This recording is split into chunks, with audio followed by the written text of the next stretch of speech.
Good morning students, welcome to Iqbal arts classes. आज मैं आप लोगों के सामने भारत और भारत की जनसंख्या, इसका वितरण, इसकी वृद्धि, इसका संगठन, इसके बारे में हम बात करेंगे। हम सभी जानते हैं कि किसी भी देश का संसाधन को समुचित रूप से इस्तेमाल करने के लिए, प्रयोग करने के लिए जो सबसे महत्वपूर्ण संसाधन है वो है मानव संसाधन। हम सब जानते हैं कि मानव संसाधन के बिना दुनिया में जितनी भी चीज़ें हैं, जितने भी संसाधन हैं, कोयला, लोहा, सोना, चांदी, अदरक, जितनी भी चीज़ें, पेट्रोलियम, तो ये सारी चीज़ें जो हैं हमारे लिए इसलिए इम्पोर्टेंट है क्योंकि मानव ने इसकी अहमियत को समझा, मानव ने इसकी शक्ति को समझा, इसके पावर को समझा। तो किसी भी देश के विकास में उसके संसाधनों को समुचित रूप से विकास करने में मानव संसाधन का होना बहुत जरूरी है। इसलिए किसी भी देश के जो लोग होते हैं, जो सरकारें होती हैं या देश होते हैं, वहाँ के मानव संसाधन को विकास करने के लिए विशेष जोर दिया है। अब मानव संसाधन है क्या? वो है उसकी जनसंख्या। कोई भी देश, आप एग्जांपल हम जापान का ले लेते हैं। जापान में अगर मानव संसाधन को छोड़ दिया जाए तो बाकी संसाधन की कमी है, बहुत कमी है, लेकिन वहाँ की मानव संसाधन जो है विकसित है, वहाँ के लोग बुद्धिमान हैं।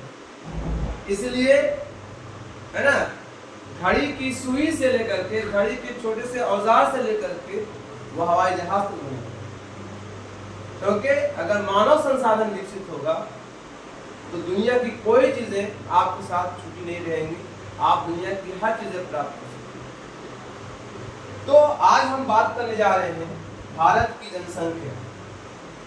हम सभी जानते हैं कि 2023 के सर्वे के अनुसार भारत दुनिया का सबसे ज्यादा आबादी वाला देश बन चुका है, ये हम सब जानते हैं। ठीक है, चीन दूसरे नंबर पे आ गया है, पहले नंबर पे भारत आ गया। तो अब ये जानना है कि विश्व में नंबर 1 पे भारत है, नंबर 2 पे चाइना है, ऐसे फिर उसके बाद बहुत सारे देश हैं जो इसके बाद आते हैं। अब हमको जानना है कि भारत का जो पॉपुलेशन है कैसे कैसे बढ़ा। तो सबसे पहले ये जान लें हम लोग कि हर 10 साल पे जो है जनसंख्या का जनगणना होता है, जिसको बोलते हैं सेंसस बोलते हैं। अभी भी प्रोसेस शुरू होने वाला है। तो जनसंख्या गणना क्यों की जाती है?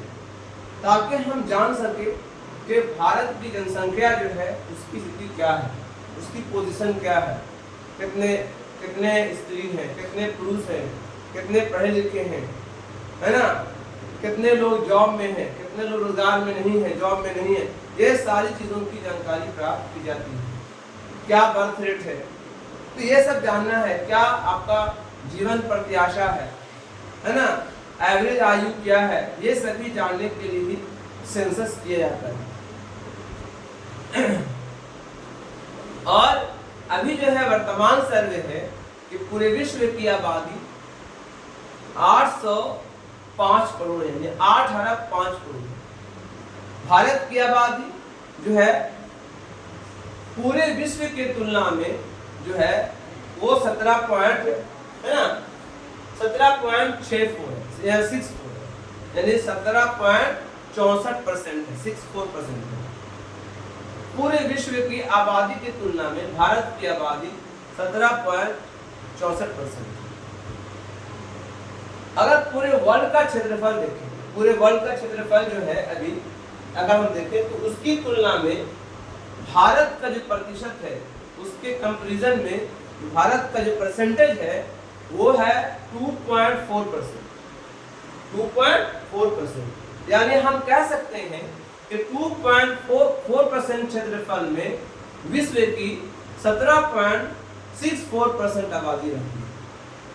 यानी भारत अगर डेंसिटी में देखा जाए तो बांग्लादेश के बाद दूसरे नंबर पर।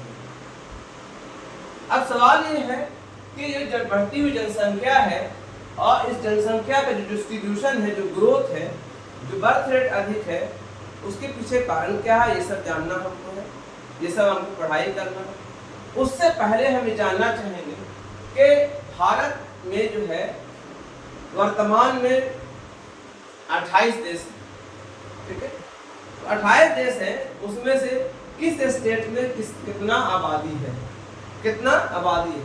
अभी तो सेंसस नहीं हुआ है, इसलिए इसको पूरा डिटेल नहीं आ सकता है। सेंसस 2011 में हुआ था, तो उसमें जो उसके अनुसार जो बताया गया, उस सेंसस के अनुसार बताया गया, जिसमें सबसे ज्यादा आबादी वाला जो राज्य है वो है आपका उत्तर प्रदेश, ठीक है। उसके बाद जो है आबादी दूसरे नंबर पे जो है आपका महाराष्ट्र है और तीसरे नंबर पे बिहार है, ठीक है। उसके बाद चौथे नंबर पे आपका पश्चिम बंगाल है।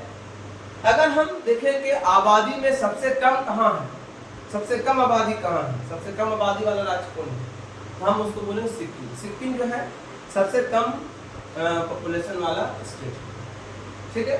तो ये सब हमको, ये डेटा इसका है, ये 2011 के सर्वे के अनुसार। अभी जो है कोई सेंसस नहीं है, इसलिए इसको एग्जैक्ट पता नहीं है। उसको निकालना चाहे तो ऐसे ही आपको इंटरनेट पर, नेट पर मिल जाता है, लेकिन एक्चुअली जो साइंटिफिक सर्वे होता है वो वास्तविक माना जाता है और एग्जाम में वही सवाल आते हैं। तो ये जानना हमको बहुत जरूरी है ना। तो समझ में आ गया, आबादी के दृष्टिकोण से सबसे बड़ा जो राज्य है भारत में वो उत्तर प्रदेश है, और क्षेत्रफल के दृष्टिकोण से सबसे बड़ा जो राज्य है वो आपका राजस्थान है, ठीक है। इसी तरह से अगर हम क्षेत्रफल में देखेंगे, क्षेत्रफल के दृष्टिकोण से सबसे बड़ा राज्य कौन है, तो गोवा है। और अगर आबादी के दृष्टिकोण से देखेंगे, जनसंख्या के दृष्टिकोण से देखेंगे, सबसे बड़ा, सबसे कम स्टेट वाला जो कम आबादी वाला स्टेट है वो सिक्किम। इस तरह से हम लोग पता सर्वे कर सकते हैं, जान सकते हैं। इसके लिए बहुत सारे और भी डेटाज हैं, ये जानना जरूरी है। और एक बात और करें, हम सबको जानना चाहिए कि हमारे यहाँ 28 स्टेट हैं, तो हर स्टेट की राजधानी क्या है, और फिर 8 केंद्र शासित प्रदेश हैं यानी यूनियन टेरिटरीज हैं, उसको भी राजधानी आप याद करें, ये बहुत ज़रूरी है ना। क्योंकि हम इसके बारे में बात करने नहीं जा रहे हैं, हम बात कुछ और करने जा रहे हैं। बात करने जा रहे हैं जनसंख्या और इसका डिस्ट्रीब्यूशन। हम पढ़ रहे हैं सबसे पहले इसका वितरण, है ना। तो सबसे पहले एक सवाल है कि जनसंख्या के वितरण को प्रभावित करने वाले कारक कौन कौन से? क्या कारण है कि भारत की जो आबादी है उसका अधिकतर हिस्सा भारत के मैदानी भागों में है, यानी गंगा, ब्रह्मपुत्र और सतलज जो मैदान है ना, जिसको हम लोग बांगर या खादर कहते हैं, इस एरिया में आबादी ज्यादा है। कारण, बहुत सारे कारण हैं इसके पीछे, तो एग्जाम्पल में भी आता है कि जनसंख्या को प्रभावित करने वाले कारक कौन कौन से हैं। जनसंख्या के प्रभावित करने वाले कारकों में सबसे पहले जो आता है कारक, उसका कहते हैं उच्चावच, उच्चावच, जिसको अंग्रेजी में बोलते हैं एल्टीट्यूड, ठीक है। तो ये बहुत इंपॉर्टेंट, हम सब जानते हैं कि हम समतल भूमि होती है, पैरेलल भूमि होती है, समान भूमि होती है, तो वहां पर आबादी ज्यादा घनी होती है, क्योंकि वहां पर ज्यादा रुकावटें नहीं होती हैं, सारी सुविधाएं मौजूद होती हैं। लेकिन जो जितनी ऊंचाई पर जाता रहता है वैसी वैसी आबादी घटती जाती है, आबादी कम होती रहती है। तो सबसे पहले जो जनसंख्या को प्रभावित करता है जमीन की ऊंचाई, कितना ऊंचा है ना। जैसे ऊंचाई बढ़ती जाएगी वैसे वैसे आबादी कम होती जाएगी। जैसे पहाड़ी भाग हो जाएंगे, है ना, जैसे हिमालयी प्रदेशों में आ जाइए, फिर आपके चले जाइए जो है आपका जो भारत के जो उत्तरी पूर्वी राज्य है, वहाँ पे आबादी कम घनी है। लेकिन अब आइए इसे भारत का जो है आपका मैदानी भाग है, वहाँ पे आबादी ज़्यादा घनी है। उसके बाद आप देखिए भारत के दक्षिणी भाग में आ जाइए, पठारी भाग में है, प्लेटू रीजन है ना, वहाँ पे आबादी भी विरल मिलती है। तो उसके पीछे कारण क्या है? भूमि का बनावट। जैसी भूमि की बनावट होगी वैसे ही आबादी वहां पर बसेगी, है ना। दूसरा कारण है आपका जलवायु, क्लाइमेट। क्योंकि क्लाइमेटिक कंडीशन अगर सूट नहीं करेगा तो हम वहां पे नहीं रहेंगे। आप देख सकते हैं, जान सकते भी हैं कि विश्व के कुछ क्षेत्र ऐसे हैं जो आज भी जनशून्य है, मतलब आबादी वहां पर नहीं है। उदाहरण के लिए अंटार्कटिका देख सकते हैं, वहां पर 0 आबादी है ना। एग्जांपल ले सकते हैं साइबेरियन रीजन, जहाँ पे आबादी बहुत कम है। मंगोलिया देखिए, जहाँ पर आबादी बहुत कम है ना। और 1 वर्ग किलोमीटर में 2 आदमी रहता है, मतलब एवरेज बता रहा हूँ।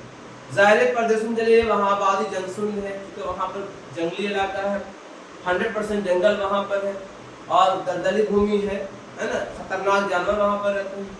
ब्राजील के जंगलों को देखिए, अमेजन रिवर इसके आसपास का इलाका, वो बहुत जनशून्य है।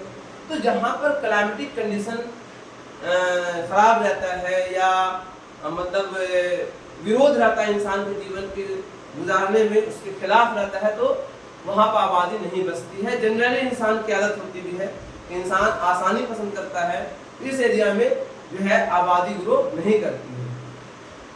तो जलवायु बहुत इंपॉर्टेंट है ना। जैसे भारत का जो है, भारत की जो मैदानी भाग है, मैदानी इलाका है, वहाँ पर देखिएगा आबादी अच्छी है। वजह है क्लाइमेट अच्छी, वहाँ पर अच्छी वर्षा होती है। फिर आपका जो है वहाँ पर शीतोष्ण कटिबंध का क्षेत्र माना जाता है। भारत के नॉर्थ जोन है या साउथ जोन है, वो आपको विषुवतीय रेखा क्षेत्र में आ जाता है। तो ये सब जानना चाहिए आदमी को। इसके अलावा जो है आपका हो गया तापमान, टेम्परेचर भी बहुत इंपॉर्टेंट होता करता है ना। आप देखिए भारत के बहुत सारे, जैसे कुछ क्षेत्र में आप बहुत ज़्यादा टेम्परेचर होता है। जैसे आप राजस्थान जाइए, राजस्थान में जलसंधार जो होता है, वहाँ पर उसका इलाका है जहाँ पर एवरेज जो है गर्मी के दिनों में 49 डिग्री 50 डिग्री तक पहुँच जाता है। तो वहाँ पर आबादी नहीं होती। जहाँ पे तापमान ज़्यादा होगा, जहाँ पे तापमान बहुत कम होगा, वहाँ पे आबादी कम पाई जाएगी, है ना। तो तापमान भी जो है, टेम्परेचर भी है, जनसंख्या को प्रभावित करता है, उसके वितरण में। इसके अलावा आपका आ गया वर्षा। वर्षा बहुत ज़रूरी है, क्योंकि जहाँ पर वर्षा होगी वहाँ पर खेती अच्छी होगी, और खेती अच्छी होगी तो खाद्यान्न पदार्थ, फूड ग्रेन्स आसानी से हम प्रोड्यूस करेंगे। और जब आसानी से प्रोड्यूस करेंगे तो वहाँ पर जो है सुविधाएँ मिलेंगी, आवागमन के साधन अच्छे होंगे, तो विकास की प्रक्रिया अच्छी होगी और आबादी घनी रहेगी। तो वर्षा हमारा जरूरी है ना। कहता जल ही जीवन है, जल के बिना कोई काम नहीं सकता, न पशुपालन हो सकता है, न खेती हो सकती है, और भी कोई जितने भी काम होते हैं जल के बिना नहीं होते हैं। तो जनसंख्या को प्रभावित करने में आपके वर्षा की मात्रा की भी अहम भूमिका होती है। इसके अलावा होता है, एक बात और बताया कि मिट्टी का है ना उपजाऊपन। आप देखिए दुनिया में कुछ ऐसी जगह पर जहाँ मिट्टी है लेकिन उपजाऊ उसके अंदर नहीं है, तो वहाँ पर आबादी नहीं है, क्योंकि जो भोजन जो मिलेगा वो कहाँ मिलेगा? खेती से मिलेगा। और जहाँ पे खेती अच्छी होगी वहाँ पे भोजन मिलेगा। इसलिए मिट्टी जहाँ पे अच्छी होती है, फर्टिलिटी उसके अंदर होती है, उसके अंदर उपजाऊपन होता है। जैसे जहाँ काली मिट्टी है, जहाँ आपका लैटेराइट मिट्टी है, जहाँ पर आपका दोमट मिट्टी है, जिसको अलुवियल सॉइल कहते हैं अंग्रेजी में, वहाँ पर आबादी अच्छी घनी पाई जाती है, तो खेती अच्छी होती है ना। और खेती अच्छी होगी, पशुपालन भी अच्छा होगा। आप देख लीजिए प्रेरी प्रदेश, वहाँ पर पशुपालन भी अच्छा होता है, खेती भी अच्छी होती है, तो आबादी अच्छी पाई जाती है। तो आबादी को प्रभावित करने मिट्टी का उपजाऊपन भी देखा जाता है। इसके अलावा कृषि, क्योंकि दुनिया में जितने भी क्रियाकलाप हैं अगर उसको देखेंगे तो बहुत सारे क्रियाकलाप ऐसे हैं जो कृषि पर ही बेस है। आप जैसे आप देखिए 60% उद्योग धंधे ऐसे हैं जो कृषि से उत्पाद मिलते हैं कच्चे माल के रूप में। जैसे कि आप देखिए जूट उद्योग, जूट की खेती से होता है, कॉटन हो गया, चाय हो गया, कॉफ़ी हो गया, नारियल हो गया, जितना भी चीज़ आप देखना चाहेंगे, हमें मिनरल्स को छोड़ दीजिए तो बाकी सब चीज़ें जो हैं वो आपको कृषि से ही कच्चे माल के रूप में मिलता है, जिससे जो है उद्योग चलते हैं। अगर कृषि होना बंद हो जाएगा तो वो उद्योग भी बंद हो जाएंगे। अब चीनी उद्योग को देख लीजिए, चीनी गन्ना से होता है ना, चीनी उद्योग। अब गन्ना नहीं होगा तो चीनी कैसे बनेगा? सवाल यहाँ पर है तो आने वाले ये सब चीज बताया जाता है। कृषि बहुत जरूरी है, जहाँ पर कृषि अच्छी होती है वहाँ पे आबादी घनी पाई जाती है। उसका एग्जाम्पल देख लीजिए, बांग्लादेश घनी आबादी है, कृषि बहुत अच्छी होती है वहाँ पर। भारत का मैदानी भाग देख लीजिए, नदियों के मैदानी भाग, जलटाई भाग, यहाँ पे आबादी अच्छी होती है क्योंकि यहाँ पर कृषि अच्छी होती है। जहाँ पे कृषि अच्छी होती है वहाँ आबादी घनी पाई जाती है ना। इसके अलावा जो है आपका परिवहन के साधन है ना, सोर्स ऑफ ट्रांसपोर्टेशन। आप अक्सर देखते होंगे जहाँ से रेलवे लाइन गुजर रही है वहाँ पर कोई स्टेशन है, वहाँ पर आबादी बढ़ जाती है, मार्केट बन जाता है। जहाँ पे बस स्टैंड है, जहाँ पे एयरपोर्ट्स है, जहाँ पे बंदरगाह है ना, जहाँ पर कोई यातायात के नोड है, नोड समझते हैं जहाँ पर रुकने की जगह, तो नोड जहाँ पर है वहाँ पर जो है आबादी बस जाती है ऑटोमेटिकली, है ना, क्योंकि वहाँ पर आर्थिक क्रियाओं के सोर्स मिल जाते हैं। ठीक है, अब जहाँ पे छोटा सा भी स्टेशन है तो 10, 15, 5, 20, 30 जो है वो वहाँ पर जो है वो गुमटी, पान की गुमटी, ये गुमटी वो गुमटी बन जाता है। कोई ना कोई बिजनेस के लिए लोग दुकान खोल लेते हैं, वहाँ पर होटल का बिजनेस शुरू हो जाता है। तो जनरली जहाँ पर यातायात के साधन का विकास होगा वहाँ पे आबादी बढ़ेगी। तो यातायात के साधनों का होना बहुत जरूरी है किसी भी जनसंख्या के वितरण को प्रभावित करने में। और इसके अलावा जो है आपका व्यापार, ट्रेड क्या करता है, हमारे जीवन में जो है आर्थिक संपन्नता लाता है ना, हम विकास करते हैं। तो व्यापार के जरिए से हमारी आर्थिक व्यवस्था अच्छी होती है, आर्थिक स्तर अच्छा होता है। तो व्यापार भी जरूरी है, व्यापार भी करना चाहिए आदमी को। फिर इसके बाद आपका है नगरीकरण। आप देखते होंगे जितने भी बड़े नगर हैं किसी भी देश में, खास के भारत को देखने अगर, जितने बड़े नगर हैं वहाँ पे आबादी घनी है। अब दिल्ली को देख लीजिए, मुंबई, कोलकाता, मद्रास, ये सब जितने भी, इसके बाद जितने भी और भी शहर हैं, पटना है, गया है, मुजफ्फरपुर है, आप कहीं भी देख लीजिए, गाजियाबाद है। जो आबादी नगरीकरण के क्षेत्र में आ गया वहाँ पे आबादी घनी पाई जाती है, क्योंकि नगरों में आर्थिक क्रियाकलाप के सारे संसाधन मौजूद हैं, इकोनॉमिक एक्टिविटी हर तरह के होते हैं, है ना। नगरों में क्या होता है, कृषि को छोड़ करके बाकी सारे क्रियाकलाप होते हैं। इंडस्ट्री भी वहाँ पाई जाती है, इसके अलावा जो सर्विस सेक्टर वहाँ बहुत ज्यादा पाया जाता है, क्वाटनरी सेक्टर पाया जाता है ना, क्वानरी सेक्टर पाया जाता है। तो बहुत सारे क्रियाकलाप वहाँ पर होते हैं, तो इसलिए वहाँ पर जो आबादी घनी होती है। तो नगरीकरण जो है जनसंख्या को वितरण को प्रभावित करने में अहम भूमिका निभाता है। इसके अलावा खनिज, जहाँ पे खनिज जो है निकाले जाते हैं, जहाँ पर खनन होते हैं, खनन क्रिया होती है, जहाँ पर माइनिंग होती है, वहाँ पर भी आबादी अच्छी पाई जाती है। तो खनन क्रिया भी प्रभावित करता है। अब जैसे आप देखिए झारखंड का बहुत सारा इलाका है जहाँ पे खनन क्रिया होती है, वहाँ पे आबादी बसी हुई बहुत सारे देख लो, हजारीबाग देख लो, रामगढ़ देख लो, है ना, झरिया देख लो, रांची देख लो। तो जहाँ जहाँ पे खनन क्रिया होती है वहाँ पर भी आबादी अच्छी पाई जाती है। ठीक है, इसके अलावा औद्योगिक केंद्र, जो औद्योगिक केंद्र है, इंडस्ट्रियल सेक्टर है, वहाँ पे आबादी घनी पाई जाती है। एग्जाम्पल ले सकते हैं आप बहुत सारे, साक्षी जो उसको टाटा नगर, जो पहले एक गाँव था आज क्या हो गया, जमशेदपुर बन गया, है ना। तो औद्योगिकरण जहाँ पे विकास होगा, जहाँ पे उद्योगों का विकास होगा, ऑटोमेटिकली वहाँ पर इकोनॉमिक एक्टिविटी बढ़ेगी, आर्थिक क्रिया बढ़ेगी, तो वहाँ पर आबादी भी बढ़ेगी।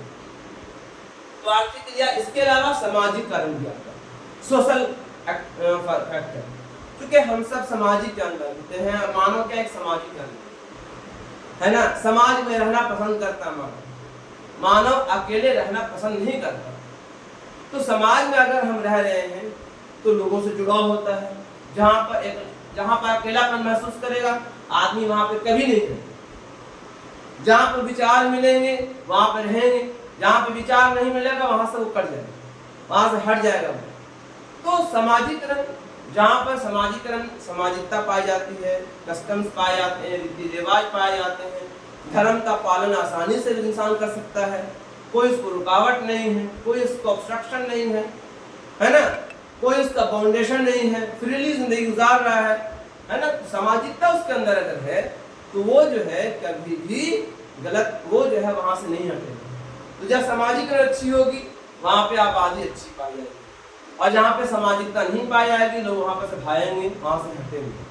तो सामाजिकरण भी जनसंख्या को प्रभावित करता है। और एक सबसे इंपॉर्टेंट जो चीज है वो है सरकार की नीतियां, सरकार की पॉलिसी। ठीक है, सरकार की पॉलिसी अच्छी है, सरकार की योजनाएं अच्छी अगर है तो आबादी वहां पे बढ़ेगी, लोग आएंगे, उनके साथ जुड़ेंगे। अगर सरकार की पॉलिसी खराब रहेगी, सरकार की पॉलिसी अच्छी नहीं रहेगी, सरकार विकास का काम नहीं कर रहा है, लोगों को रोजगार नहीं मिल रहा है, तो लोग भाग के जाएंगे, दूसरे देश चले जाएंगे, दूसरे राज्य चले जाएंगे। एग्जाम्पल देख लीजिए, बिहार को देख लीजिए, है ना। लोग काम करने के लिए दिहाड़ी मजदूर बाहर जाते हैं क्योंकि यहाँ पर रोजगार नहीं, सरकार की नीतियां अच्छी नहीं, सरकार की पॉलिसी अच्छी नहीं, सरकार विकास के लिए कुछ नहीं कर रही है, लोगों को रोजगार नहीं देती है। रोजगार नहीं देगी तो सरकार ऐसी बात है वो कहीं और जाएगा, पंजाब जाएगा, महाराष्ट्र जाएगा, साउथ इंडिया जाएगा काम करने के लिए, क्योंकि उसको चाहिए काम नहीं मिलेगा, जाएगा दूसरे काम करने के लिए।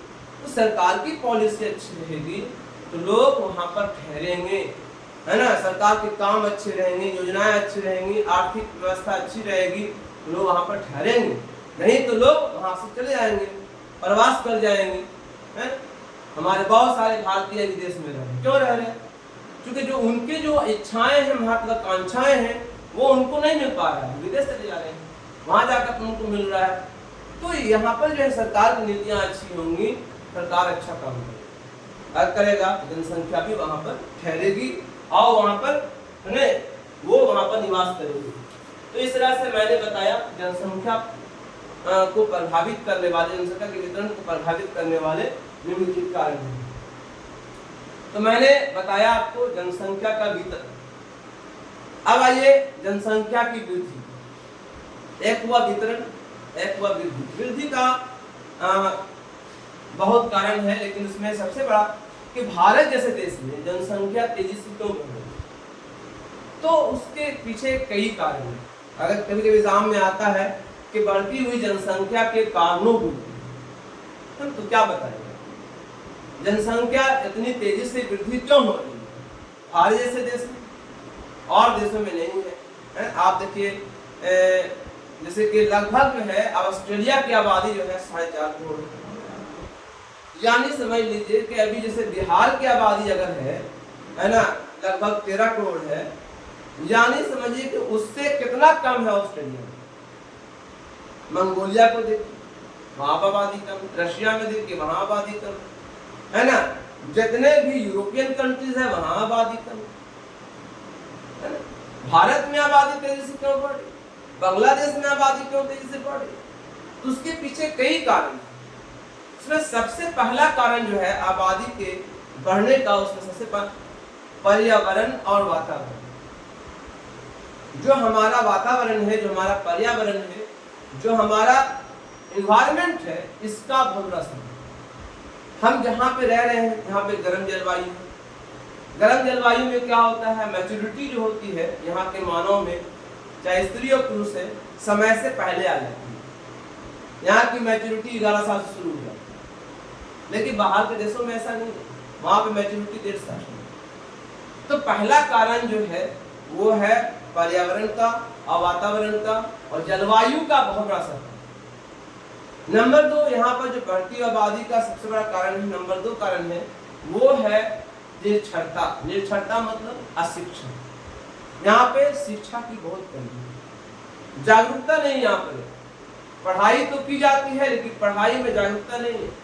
यहाँ पर बच्चे सिर्फ एग्जाम पास करने के लिए है ना, इससे शिक्षा प्राप्त नहीं करते, इससे उनको समझ में नहीं आता हम क्यों पढ़ाई कर रहे हैं, अपने उद्देश्य नहीं समझ में आता।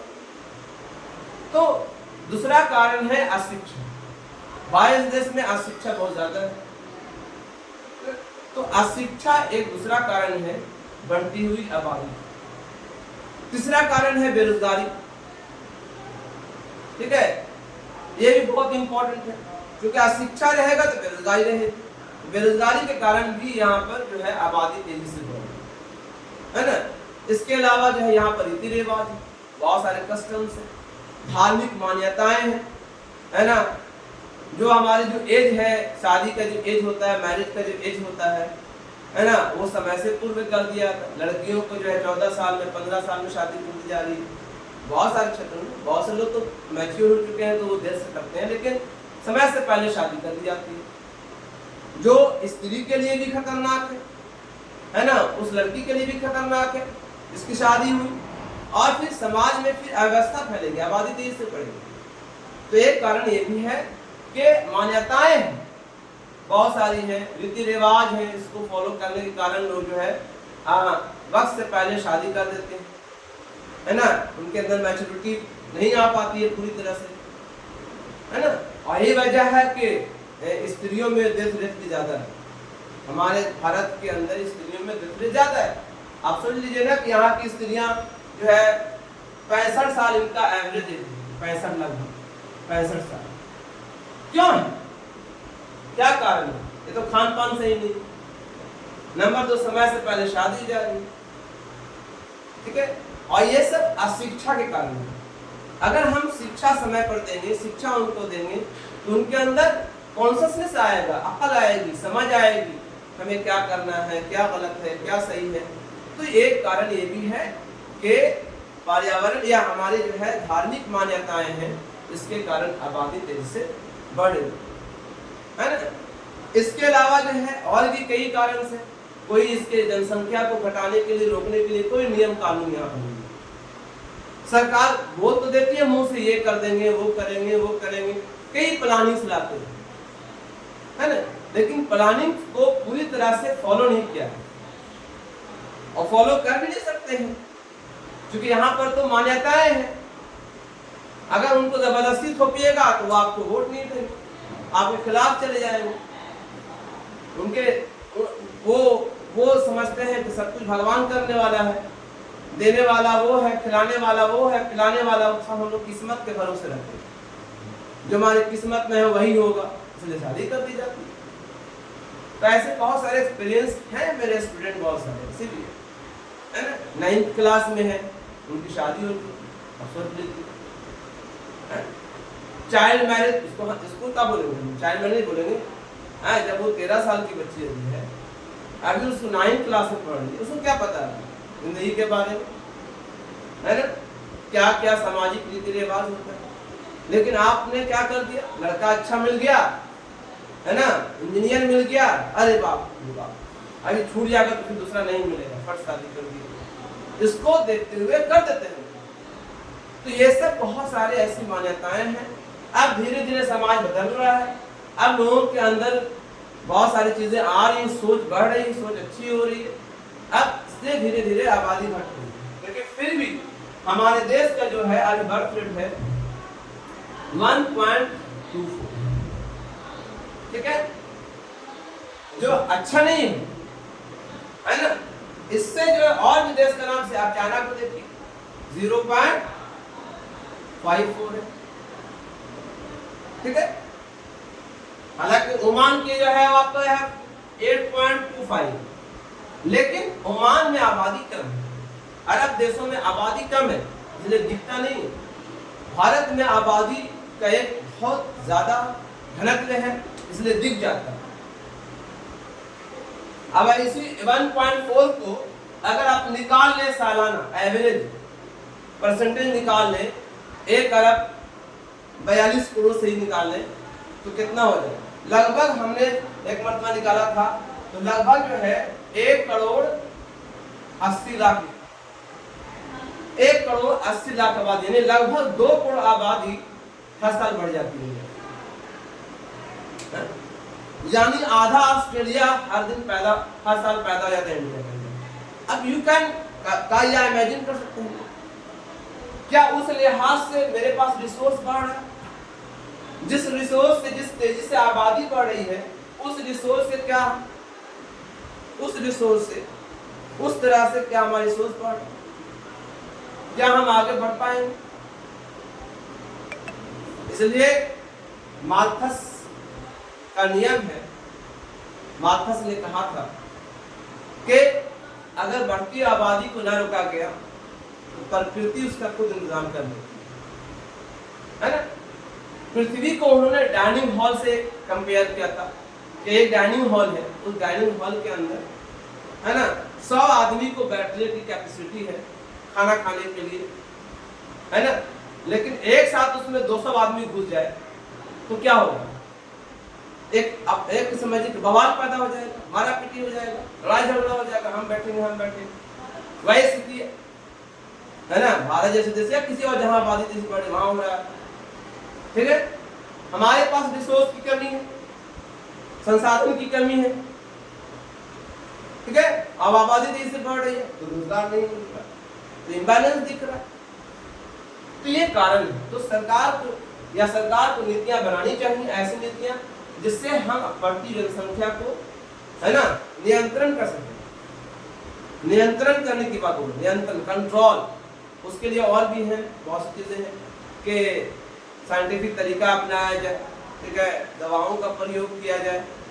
ठीक है, लोगों में शिक्षा को बढ़ावा दिया जाए, ऐसी नीतियों को बढ़ाए जिससे लोगों के अंदर जागरूकता आए। ऐसी बहुत सी चीजों को अगर हम कर सकते हैं तो हमारे देश की आबादी को नियंत्रण में किया जा सकता है। बाकी ये जो है ये वीडियो लंबा हो गया है। इस वीडियो में मैं ये पहला लेसन है भारत का भूगोल जो क्लास 12 में पढ़ना है ना। तो भारत का मानव भूगोल में यही सब है पढ़ना। इसमें जनसंख्या का वितरण क्या है, जनसंख्या ग्रोथ रेट क्या है, ऐसा क्या कारण है ना। किन किन क्षेत्रों में घनी आबादी पाई जाती है तो बता दिया मैंने कि सबसे अधिक घनी आबादी पाई जाती है आपको बिहार में। बिहार नंबर 1 पे है घनत्व डेंसिटी में भारत में। उसके बाद जो है दूसरे नंबर बंगाल आता है, फिर महाराष्ट्र आता है। ये सब में आबादी घनी पाई जाती है। सबसे कम डेंसिटी में अगर देखना चाहेंगे भारत में तो अरुणाचल प्रदेश के अंदर है, सबसे कम डेंसिटी पाई जाती है। उसके बाद सिक्किम वगैरह में है। ठीक है, इस सब में आबादी कम पाई जाती है। तो इस तरह से डेंसिटी है और इसके पीछे कारण क्या है मैंने आपके सामने पूरी तरह से डिस्कस कर लिया है ना। आगे हम इसके बारे में और भी वीडियो तैयार करेंगे जो है वो जो जनसंख्या से रिलेटेड होगा। उसमें सेक्स रेशियो, लिटरेसी रेट, स्वास्थ्य, HDI है ना, और फिर उसके बाद GA, बहुत सारे इस तरह के टॉपिक्स हैं। इस टॉपिक्स पर डिस्कशन करेंगे। इस वीडियो को यहीं पर अंत करते हैं है ना। कृपया करके इस वीडियो को लाइक कीजिए, सब्सक्राइब कीजिए, शेयर कीजिए, ताकि आप लोग सपोर्ट नहीं करेंगे तब ना, सपोर्ट करें तब ना आपको एक अच्छा वीडियो आपके सामने हम भेजेंगे। Thank you.